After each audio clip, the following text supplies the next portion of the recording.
कृषि मंत्री शिवराज सिंह चौहान जब बिहार की पूसा यूनिवर्सिटी पहुंचे तो वहां के खेतों ने उन्हें चौंका दिया। ना हल चला, ना खेत जोता, फिर भी दोगुना उत्पादन और बम्पर कमाई। ये है रीजेनरेटिव खेती का अनोखा मॉडल, जिसे देख कृषि मंत्री भी बोले यही है भविष्य की खेती। आइए जानते हैं क्या ये तकनीक और कैसे किसान उठा सकते हैं कम लागत में ज्यादा मुनाफा। ये मिट्टी देखिए कैसी चिकनी हो गई है, इसमें कहीं भी भुरभुरापन नहीं है। संरचना इसकी पूरी संरचना बदल गई। एक ये मिट्टी है, मैं पूसा संस्थान में डॉक्टर राजेंद्र प्रसाद जी केंद्रीय कृषि विश्वविद्यालय पूसा में खड़ा हूं।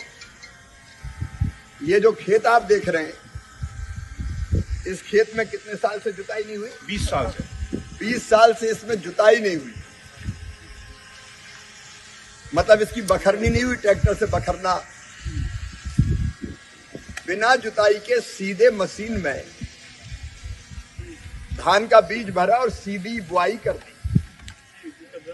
इसमें हमको जीवित केंचुए भी मिल रहे हैं, ये मिट्टी भुरभुरी भी है, क्योंकि इसमें केंचुए और जो बाकी जीव जंतु है, ये केंचुआ देखिए आप, इसमें इस मिट्टी में केंचुआ जिंदा ही नहीं रह सकता, लेकिन इस मिट्टी में केंचुआ जमीन के नीचे जाता है, ऊपर आता है, उसके कारण हवा ऑक्सीजन वो भी नीचे ऊपर जाती है, मिट्टी भुरभुरी रहती है, मतलब ज्यादा उपजाऊ होती है, ऑर्गेनिक कार्बन बढ़ जाता है।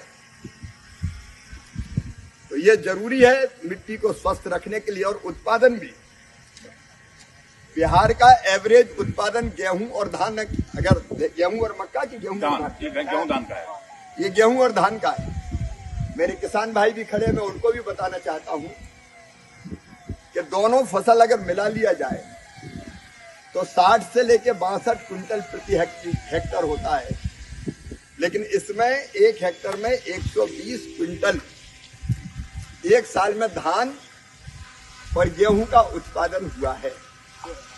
मतलब ऑर्गेनिक कार्बन बढ़ गया। और दूसरी बात यह है कि जुताई और रुपाई नहीं करते तो मजदूरी बच गई,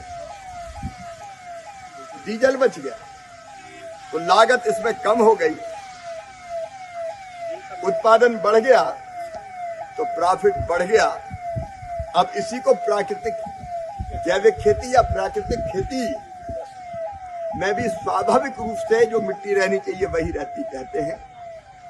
मैं इस संस्थान को बधाई देता हूं कि उन्होंने ये प्रयोग किया। सर का पसीना जब माथे को आता है वो किसान है जो अपने दम पर फसल को उगाता है। आन है, बान है, शान है, किसान है। किसान इंडिया, चलेगा हल, बढ़ेगा बल।